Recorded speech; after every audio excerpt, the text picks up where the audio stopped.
Lanjutan kisah Nabi Yusuf. Yang kemarin kita udah di episode di mana Yusuf bertemu dengan adiknya Benyamin.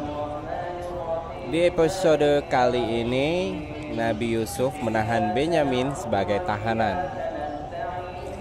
Yusuf menerima saudara-saudaranya sebagai tamu selama 3 hari 3 malam. Setelah selesai masa bertamu, bersiap-siaplah mereka untuk pulang kembali ke negerinya. Sesudah karung-karung mereka diisi dengan penuh gandum dan bahan-bahan makanan lain yang mereka perlukan. Setelah berjabat tangan meminta diri dari Yusuf, bergeraklah kafilah mereka menuju pintu gerbang keluar kota. Tetapi sebelum kafilah sempat melewati batas kota, tiba-tiba beberapa pengawal istana yang berkuda mengejar mereka dan memerintah agar berhenti dan dilarang meneruskan perjalanan sebelum diadakan pemeriksaan terhadap barang-barang mereka bawa. Para pengawal mengatakan bahwa sebuah piala gelas minum raja telah hilang dan mungkin salah seorang daripada mereka yang mencurinya. Kafilah berhenti di tempat dan dengan heran berkatalah juru cakap mereka, "Demi Allah kami datang kemari bukannya untuk mengacau dan sangat tidak mungkin bahwa salah seorang dari kami akan mencuri piala itu. Kami adalah putra-putra Yakub pesuruh Allah.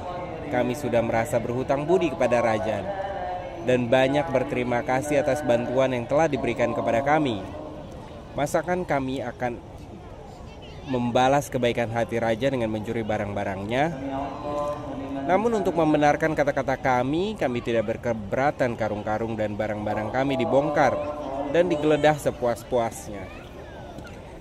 Dan bila ternyata ada salah seorang daripada kami yang kedapatan piala itu di dalam kumpulan barang-barangnya, kami rela menyerahkannya kepada raja untuk diberi ganjaran yang setimpal." Penggeledahan dilakukan oleh para pengawal. Barang-barang serta karung-karung diturunkan dari atas panggung unta, dibongkar dan diperiksa. Sejurus kemudian berteriaklah salah seorang pengawal dengan memegang piala di tangannya seraya berkata, "Inilah dia piala yang hilang." Para anggota rombongan tersebut mengangangkan mulut sambil memandang satu dengan yang lain, keheran-heranan. Seakan-akan masing-masing bertanya di dalam diri sendiri, gerangan musibah apakah yang menimpa mereka ini? Sangat berat, bahkan tidak mungkin mereka akan percaya bahwa salah seorang dari rombongan bersaudara itu melakukan perbuatan yang akan mencemarkan nama baik mereka. Namun yang mereka saksikan dengan mata kepalanya masing-masing tidak dapat dipungkiri dan ditolak kebenarannya. Bertanya pemimpin rombongan kepada pengawal, dari mana mereka dapatkan piala itu? Mereka menunjukkan kepada salah satu bagasi, yang ternyata bahwa bagasi itu adalah kepunyaan adik bungsu mereka Benyamin. Maka sesuai dengan persetujuan yang telah disepakati, ditahanlah Benyamin dan tidak diizinkan menyertai rombongan itu pulang. Pada masa itu terbayanglah di hadapan mereka wajah Yakub ayah mereka, yang sedang buta dan mengidap penyakit karena tidak henti-hentinya mengenangkan dan mengingati Yusuf. Ayah yang dengan susah payah dan dengan rasa berat melepaskan Benyamin menyertai mereka ke Mesir karena khawatir berulangnya kembali tragedi Yusuf akan dialami oleh adik bungsunya Benyamin. Bagaimana harus mereka hadapi ayah mereka yang telah diberikan janji yang teguh atas nama Allah akan membawa Benyamin kembali? Dan apakah akan percaya ayah mereka bila diberitahu bahwa Benyamin telah ditahan di Mesir karena mencuri piala raja? Tidakkah berita itu kelak akan menjadikan penyakit ayah mereka makin parah, bahkan mungkin akan membinasakannya dan mengakhiri hayatnya? Selagi pertanyaan-pertanyaan itu berputar di dalam pikiran, abang-abangnya Benyamin termenung seorang diri. Tidak berkata sepatah kata pun ia ternganga keheranan. Bagaimana piala itu boleh didapat di dalam bagasinya? Padahal ia sesekali tidak merasa menyentuhnya. Ia ingin menolak tuduhan dan menyangkal dakwaan terhadap dirinya, namun akan merasa sia-sia belaka, bahkan akan menambah menjengkelkan para pengawal yang telah mengeluarkan piala dari bagasinya. Sebagai bukti yang nyata yang tidak dapat dibantah, ia hanya berpasrah kepada Allah yang mengetahui bahwa ia bersih dari tuduhan mencuri. Anggota rombongan ramai-ramai mendatangi Yusuf, memohon kebijaksanaannya agar menerima salah seorang daripada mereka untuk menggantikan Benyamin sebagai tahanan. Berkata mereka, "Wahai paduka Tuan, kami sadar bahwa adik bungsu kami bersalah dan kami tidak dapat memungkiri kenyataan yang telah kami saksikan dengan mata kepala kami ketika piala ditemukan di dalam bagasinya. Akan tetapi memohon kebijaksanaan dan belas kasihan Tuan agar adik kami Benyamin meninggalkan Mesir dan sebagai gantinya paduka Tuan dapat menuju salah seorang daripada kami sebagai tahanan. Sebab bila rombongan kami tiba di tempat tanpa Benyamin, hal itu akan sangat menyedihkan ayah kami, bahkan mungkin dapat membinasakan jiwanya. Ayah kami yang sudah lanjut usia hampir mencapai 1 abad, berada dalam keadaan sakit sejak kehilangan putra kesayangannya Yusuf. Adalah adik kami Benyamin ini yang menjadi penghibur hatinya, yang dirundung duka dan sedih sepanjang hayatnya. Ia bahkan tidak mengizinkan kami membawanya kemari, kalau tidak karena terpaksa karena berkurangnya persediaan gandum di rumah. Maka sangat kami harapkan belas kasihan paduka Tuan kepada ayah kami dengan melepaskan Benyamin dan menahan salah seorang daripada kami sebagai gantinya." Yusuf menolong permohonan abang-abangnya dan berpegang teguh pada persepakatan yang telah sama dipersetujui, bahwa barang siapa kedapatan piala di dalam bagasinya akan ditahan. Apalagi menurut syariat Nabi Yakub bahwa barang siapa yang mencuri maka hukumannya ialah si pencuri dijadikan hamba 1 tahun lamanya. Dalam permusyawaratan yang telah dilakukan oleh abang-abang Yusuf, telah gagal memperoleh persetujuannya melepaskan Benyamin dari tahanan. Berkatalah Yahuza, saudara tertua di antara mereka, "Aku tidak mempunyai muka untuk menghadap ayah tanpa Benyamin. Kami telah mendurhakai ayah dengan melemparkan Yusuf ke dalam perigi sehingga menjadi ayah menderita sepanjang hayat. Dan kini akan menambahkan lagi penderitaan ayah dengan meninggalkan Benyamin seorang diri di sini tanpa kami mengetahui nasib apa yang akan dialaminya, sedang kami telah berjanji dan bersumpah akan membawanya kembali jika apapun yang akan kami hadapi untuk menjaga keselamatannya. Karenanya aku akan tinggal di sini buat sementara dan tidak akan pulang ke rumah sebelum ayah memanggilku dan mengizinkanku kembali. Pergilah kamu segera pulang kembali dan ceritakanlah kepada ayah apa yang telah terjadi dengan sebenarnya. Dan bila ayah tidak mempercayaimu disebabkan pengalamannya dengan Yusuf, maka biarlah ia menanya kepada kafilah-kafilah dan orang-orang yang telah menyaksikan peristiwa penggeledahan dengan mata kepala mereka sendiri di tempat kami ditahan. Berangkatlah kafilah Yakub kembali ke tanah airnya dengan hanya terdiri dari 9 orang, meninggalkan di belakang mereka abang sulungnya Yahuza dan adik bungsunya Benyamin. Setiba mereka di rumah hanya dengan 9 orang dan menghadap ayahnya menceritakan apa yang telah terjadi pada diri Benyamin dan Yahuza.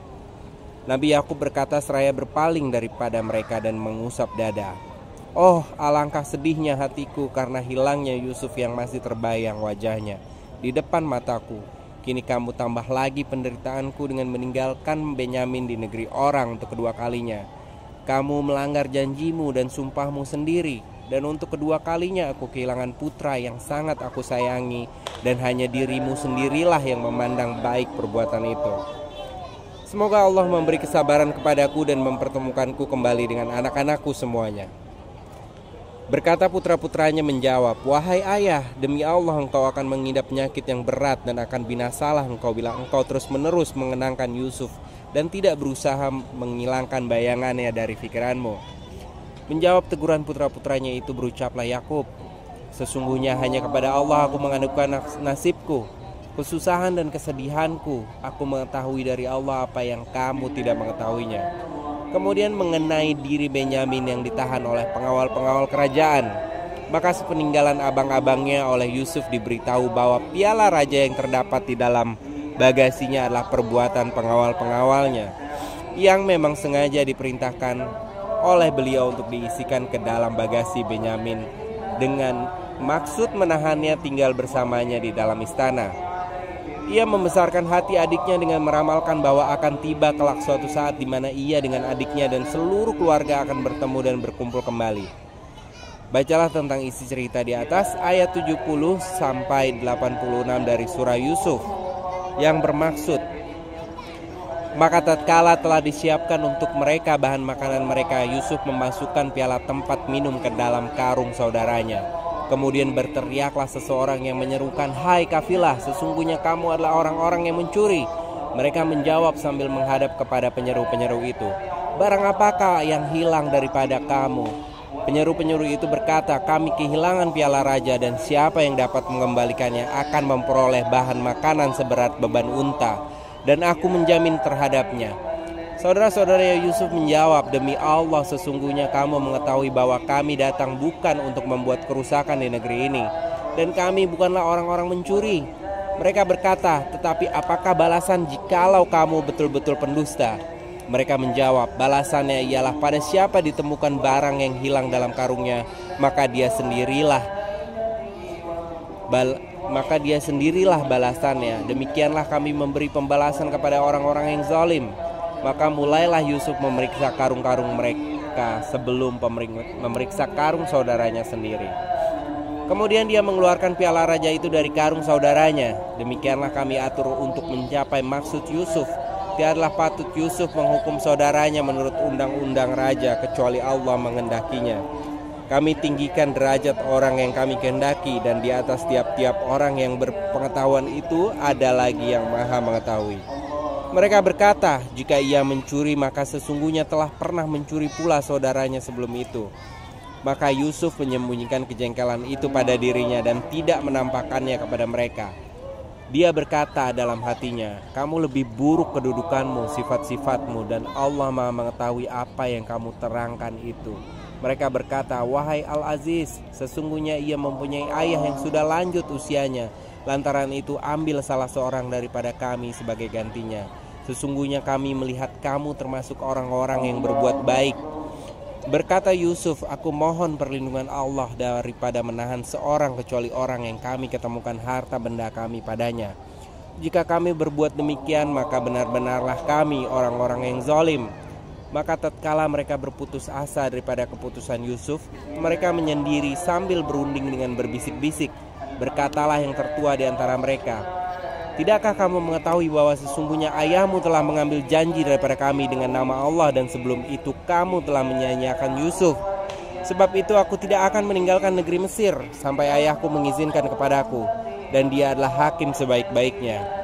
Kembalilah kepada ayahmu dan berkatalah, 'Wahai ayah kami, sesungguhnya anak kamu telah mencuri, dan kami hanya menyatakan apa yang kami ketahui, dan sesekali tidak dapat mengetahui barang yang gaib. Dan tanyalah penduduk negeri yang kami berada di situ dan kafilah yang kami datang bersamanya, dan sesungguhnya kami adalah orang-orang yang benar.' Yakub berkata, 'Hanya dirimu sendirilah yang memandang baik perbuatan yang buruk itu. Maka kesabaran yang baik itulah kesabaranku. Mudah-mudahan Allah mendatangkan mereka semua kepadaku. Sesungguhnya dialah yang maha mengetahui lagi maha bijaksana.' Dan Yakub berpaling dari mereka anak-anaknya, seraya berkata, 'Aduhai duka citaku terhadap Yusuf.'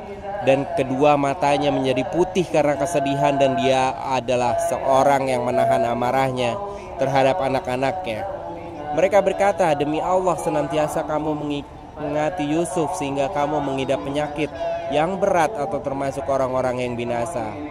Yakub menjawab, 'Sesungguhnya hanyalah kepada Allah aku mengadu kesusahan dan kesedihan hatiku, dan aku mengetahui dari Allah apa yang kamu tidak mengetahuinya.'